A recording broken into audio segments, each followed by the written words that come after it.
Terjebak satu malam panas terindah. Bab 024. Apa kalian saling cinta? Tanyanya menggelegar, memenuhi sudut ruangan. Menusuk hati ketiga insan yang bergelut dengan rasa yang sama rumit. Saling dilema dengan apa yang harus terputuskan. Demi kebaikan bersama. Tidak, sahut Ernia tegas, dengan tubuh gemetar dan wajah yang tertunduk. Iya, Ernia sadar dengan kalimatnya. Semua hanya emosi jiwa yang memenuhi hasrat semata. Sebab kesalahan fatal, yang akhirnya sempat membawanya terlena dalam nikmatnya nafsu dunia. Ernia tak ingin terus-menerus terjerembab dalam kubangan dosa. Kesalahan adalah hal yang wajar dan manusiawi terjadi. Terlena sesaat adalah naluri batiniah. Tapi, untuk tidak lekas menyadari dan berhenti lantas bertobat, itu yang semakin salah. Ernia sudah berjanji dalam hatinya. Untuk dirinya sendiri dan hidupnya. Aku tidak suka disakiti, sebab itu aku juga enggan menyakiti. Sebab aku tahu terluka itu tidak enak. Karena itu juga aku tak ingin melukai. Cukup rasanya menjadi terdakwa tanpa kesalahan. Semua yang terjadi ada hikmah yang pasti bisa diambil. Jadi, aku ingin sendiri, dan tidak ingin terbebani. Terima kasih untuk waktunya. Saya tidak ingin terikat dengan status apapun. Maaf, Ibu Ernia yang gegas melangkah cepat untuk keluar dari ruangan itu. Tapi, sekejap dia berhenti sebelum kakinya benar-benar keluar dari pintu. Tanpa menoleh, dan masih dengan wajah yang tertunduk. Dengan segenap jiwaku yang juga tersakiti. Aku memohon maaf yang sebesar-besarnya Bu Gladys. Demi Tuhan, saya tidak tahu, jika malam itu bukanlah suamiku, yang aku puaskan. Sekali lagi, maaf, permisi. Tap, tap, tap. Suara langkah kaki Ernia bagai bodem besar yang sedang menggempur lantai beton. Tapi, kali ini lantai. Hati Gladys yang seolah hancur tak berbentuk. Kalimat, terpuaskan, seolah menggambarkan bahwa, malam itu begitu indah bagi suaminya. Sungguhkah mereka saling terpuaskan? Peri batin Gladys, yang seakan terkoyak kian lebar. Awan menatap sang istri yang masih menatap samar langit-langit ruangan. Sebab kedua bola matanya dipenuhi genangan yang tiada henti terus meluncur bebas dari kedua sudut matanya. Tanpa isak, sungguh, luka itu pastilah sangat dalam di dalam batin Gladys. Apa kamu mencintainya, Mas? Lirih Gladys, seraya meremas Prei kuat-kuat. Tapi rasa sakitnya ia rasakan di dalam dadanya. Gla, bukan tentang cinta. Tapi sebuah bentuk tanggung jawab. Aku yang pure melakukan kesalahan malam itu. Aku yang sudah salah masuk kamar dan membuat semua itu terjadi. Kenapa harus menikahinya? Suara Gla serak, dan samar juga gemetar. Sebab ada bayi yang harus aku tanggung kehidupannya, bukan? Kalau terbukti dia darah dagingku, artinya aku ayah biologisnya, kan? Jadi, lakukan tes DNA. Jika benar terbukti Kinan anak kamu, cukupi kebutuhannya. Tanpa harus menikahi ibunya bisa, kan? Tapi, Gla. Jawaban Awan seolah menegaskan bahwa dia menginginkan untuk tetap menikahi Ernia. Wus. Mata Gladys kian erat terpejam. Raganya seakan hilang. Juga ada yang seolah membawa hatinya terbang. Jauh, dan sangat jauh. Seolah tak ingin lagi kembali. Sebab cinta di hati sang suami kini benar-benar telah terbagi. Bukan hanya dirinya yang merajai. Kenapa tak kau ambil saja nyawaku sekarang, Tuhan? Kenapa masih juga kau hidupkan aku? Rintih batin Gladys yang tersayat-sayat sembilu-pilu. Gla, kamu kenapa sayang? Tanya Nenek Clara, seraya mengusap lembut kepala sang cucu. Entah dari mana nenek sedari tadi. Saat Ernia pergi, baru dia datang. Tepat saat Gla sedang merasa sangat putus asa. Gladys semakin terisak dalam pilu. Dalam pelukan hangat sang nenek. Sementara Awan berdiri di samping Gladys dalam diam. Dia sendiri dengan jujur sangat terluka. Iba dengan keadaan sang istri. Tapi juga kasihan dengan kehidupan Ernia. Yang sebetulnya tak minta untuk dikasihani. Kenapa Gela nggak mati aja sih, Nek? Kenapa? Raung Gladys seraya meremas dadanya. Kenapa prediksi dokter terus saja meleset? Aku sudah siap mati, Nek. Lebih baik aku mati, bukan? Daripada hanya menjadi beban penderitaan buat yang lainnya, selorohnya lagi. Set. Nggak boleh bicara begitu. Nggak baik, sanggah Nenek Clara, seraya mengusap lembut wajah Gladys dengan lembut. Capek, Nek, Gela lelah hidup begini, keluhnya lagi. Artinya Tuhan masih sayang sama kamu, pandai-pandailah bersyukur. Sebab masih dipanjangkan umur. Gladys terisak, menatap kosong ke udara. Tangannya masih meremas-remas dadanya yang terasa sesak dan sakit. Awan yang sangat dilema beranjak menuju sofa. Tapi, langkahnya terhenti. Saat melihat benda berkilauan tergeletak di atas lantai ubin berwarna putih bersih itu. Keningnya berkerut, seraya berjongkok dan mengutip benda itu. Tali semacam rantai kecil berwarna emas. Gegas dia menengok ke istrinya yang masih terisak dalam lamunan. Awan mendekat cepat, dan mengecek leher sang istri. Gela, ini bukan kalungmu. Tanyanya, seraya meraba leher istrinya dan mendapatkan benda yang setia. Melilit di lehernya sejak dulu. Gladys mengusap wajahnya, lantas menatap sang suami. Apa? Tanyanya serak. Dengan sisa isak yang masih terdengar sesak dari dadanya. Nih, aku nemu ini barusan di lantai. Aku pikir punyamu, sama banget soalnya, ujar Awan, seraya menunjukkan kalung emas berliontin separuh hati dalam genggaman tangannya. Gladys gegas meraba lehernya sendiri. Tapi tatapannya, lurus ke kalung yang ada di telapak tangan Awan. Dia merampasnya cepat. Bulir-bulir embun lolos begitu saja dari wajahnya. Kuma. Kuma Nek, kuma. Pekiknya dengan wajah berderai air mata. Nenek Clara merebut kalung yang digenggam Gladys. Lantas menyatukan dengan yang Gladys pakai. Dan, Nenek Clara sontak menjerit. Liontin itu menyatu, dengan sempurna menjadi bentuk hati yang utuh. Cucuku, Kuma. Ini milik Kuma. Kalung ini punya Kuma. Aku yakin ini punya Kuma. Racau Gladys menjerit-jerit haru. Siapa? Siapa pemilik kalung ini, Mas? Siapa? Kamu temui di mana kalung ini? Cecar Gela dengan nada yang memburu. Ketiganya tiba-tiba terdiam. Saling tatap dalam duga masing-masing. Lalu Awan berlari keluar, sekencang yang ia bisa. Dan Gladys mematung di tempatnya, dalam pelukan sang nenek. Ernia Kusumaningrum, gumamnya lirih. Kuma. Pantas saja dia sangat mirip dengan ibumu, Gela. Dia sangat mirip dengan Arumi, mamamu. Raung Nenek Clara, di antara tangis bahagianya. Jadi, Ernia adalah, Kuma. Ark.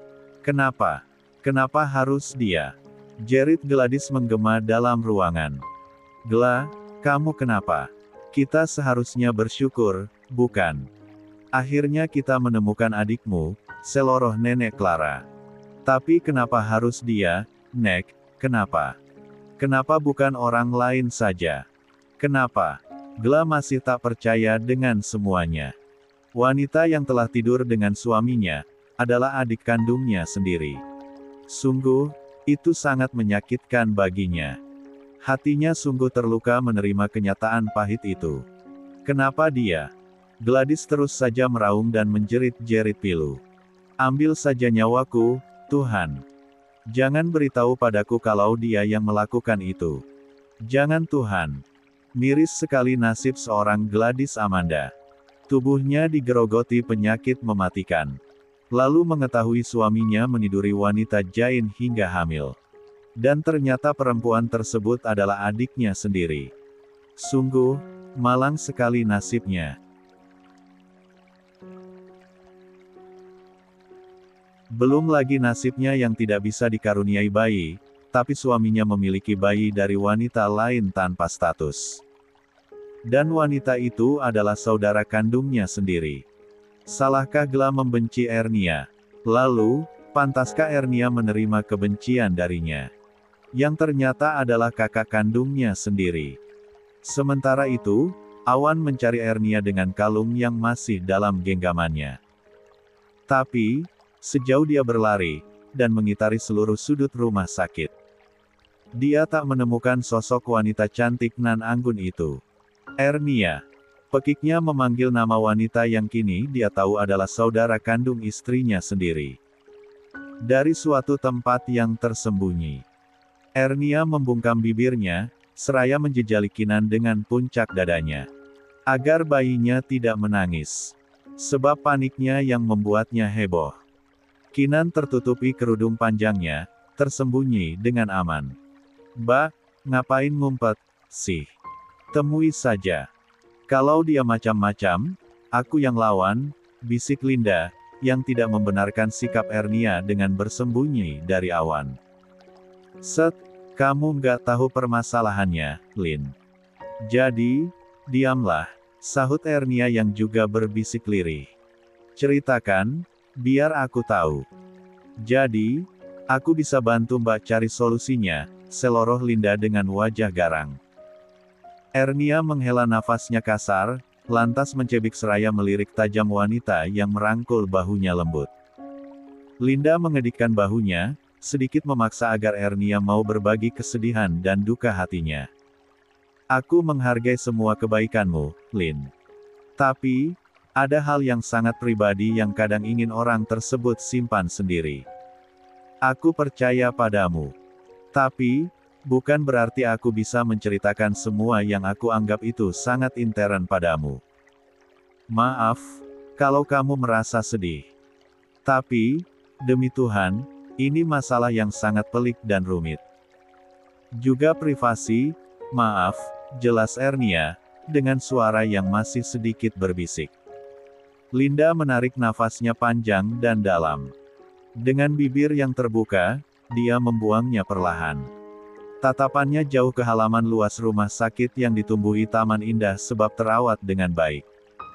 "Well, aku yang minta maaf sama Mbak. Karena memaksa. Tapi, aku ingin melindungi Mbak lahir dan batin, sebagai adik yang berbakti. Tapi, kalau memang itu rahasia yang sangat pribadi, aku bisa apa?" sahut Linda pasrah.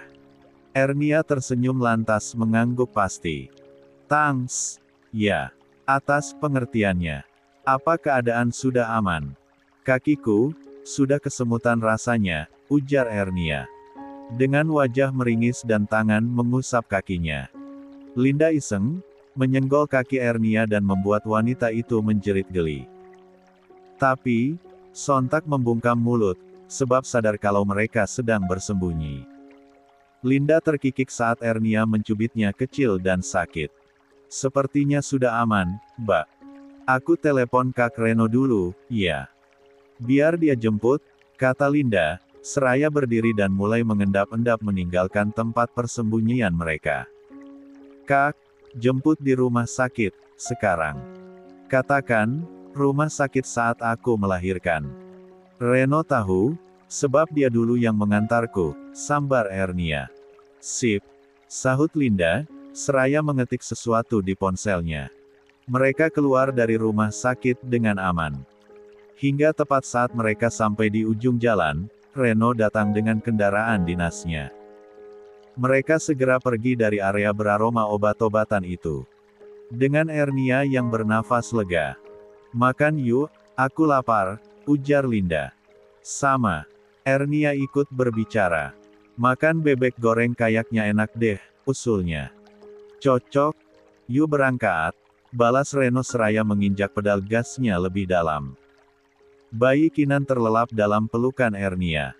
Ernia tidak sadar, jika ponselnya yang ia simpan dalam tas menjerit-jerit dari tadi. Sebab memang Ernia setel dalam mode silent. Wanita itu asik berkelakar bersama dua sejoli yang begitu baik kepadanya itu. Tanggal muda nih, Mbak. Jadi, kali ini Kak Reno yang akan traktir kita, ujar Linda dengan percaya diri. Oh ya, asik. Mau request tahu pedas kalau begitu, seloro Ernia mengimbuhi. Kalian ya. Apa? Kan pria yang bayar. Masa kita sih? Protes Linda saat Reno seolah kesal. Kamu bayar Gi. Kamu kan juga cowok. Gantian, jangan Om Reno terus. Tante Lin nih rese, celetuk Reno bercanda. Oh, boleh. Ki punya banyak tabungan loh. Jangan salah, hihihi, sahut Ernia jujur. Oh ya, dari siapa Mbak? Tanya Linda yang jadi penasaran. Dari mamanya lah. Kan, mamanya tiap hari masak buat jualan, wolek, sahut Ernia, yang menutupi bahwa memang Kinan selalu dapat transferan dari Awan. Mobile banking selalu mengabari tentang hal itu. Meski baru 2 bulan, tapi jumlah yang Kinan terima cukup besar, tapi, Ernia tak menggunakannya sama sekali. Dia masih punya uang tabungan yang ia gunakan untuk membuka usaha cateringnya. Dan uang Kinan utuh tanpa tersentuh. Hai, kapan kalian libur? Tanya Ernia kemudian. Besok free 3 hari, Mbak. Kenapa? Mbak pengen liburan, yuk. Sahut Linda bersemangat. Ernia memutar bola matanya seraya mendesis lirih. Reno tergelak namun dia tahan. Dasar, kamu itu menyuarakan hatimu sendiri, seloroh Reno. Yang disambut keke Ernia dan Linda. Gelak mereka membangunkan Kinan, tepat saat mereka sampai di rumah makan. Ernia menyuruh kedua sejoli itu turun lebih dulu. Sebab dia ingin menyusui putranya dulu. Aku pesankan sekalian ya Mbak. Ujar Linda. Oke, sama es jeruk ya, lalapannya ekstra, seru Ernia, yang disahut dengan acungan jempol dan kerlingan mata. Setelah Kinan kenyang dan kembali terlelap, Ernia akhirnya turun dari mobil. Dan bergabung dengan Reno dan Linda. Kinan Ernia letakkan di atas selimut yang sengaja Ernia bawa. Dia terlelap di samping Ernia. Besok anterin Mbak nengok rumah ya. Kayaknya Mbak mau buka usaha di sana saja deh. Kemarin udah telepon yang jaga, sih. Minta tolong carikan tukang untuk renovasi tambah dapur. Kalian bisa tidak? Ujar Ernia, di sela mereka sedang makan. Mbak mau beli rumah? Tanya Reno seraya melirik sekilas wanita yang duduk di samping pacarnya. Bukan, itu rumahku sendiri. Cuma, memang aku tinggal dan minta orang buat bersih-bersih sepekan sekali. Nggak gede sih rumahnya, tapi insya Allah bisalah buat buka usaha. Linda dan Reno mengangguk tanda paham. Seraya menikmati kudapan mereka masing-masing. Lokasinya di mana Mbak? Jauhkah? Tanya Linda. Nggak kok, dekat. Palingan 15 menit berkendara, sampai, sahut Ernia.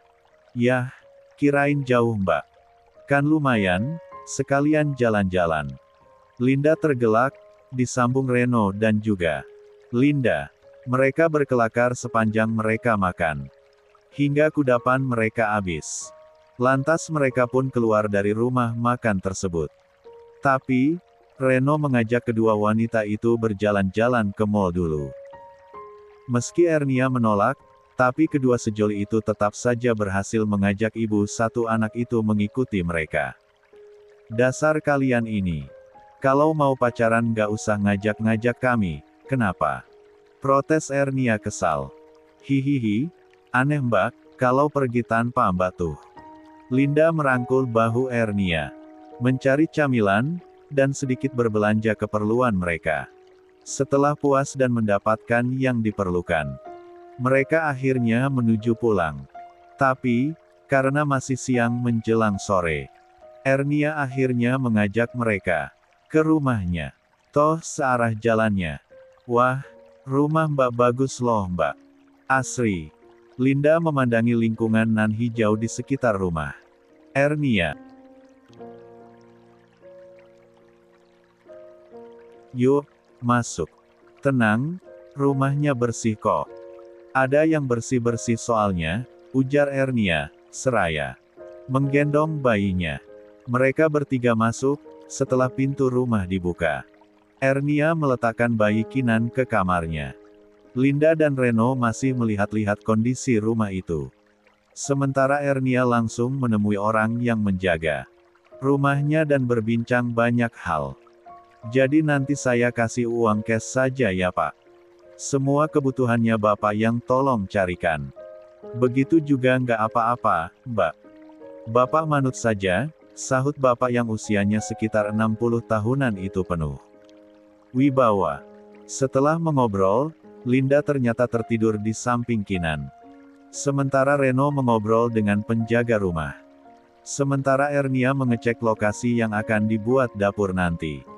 Lelah merambati, Reno minta izin untuk menggunakan satu kamar untuk dia pakai beristirahat. Ernia mengiyakan. Sementara Ernia masuk ke kamarnya. Setelah menutup pintu, dia membuka kerudungnya. Sekilas menatap pantulan diri dalam cermin. Mandi kayaknya segar deh, ujarnya. Langkahnya terhenti, saat sekilas merasakan ada yang aneh dengan dirinya. Ernia menggeragap, meraba lehernya. Matanya mendelik, saat sadar ada yang hilang dari sana. Kalungku mana? Paniknya, seraya membuka gamisnya.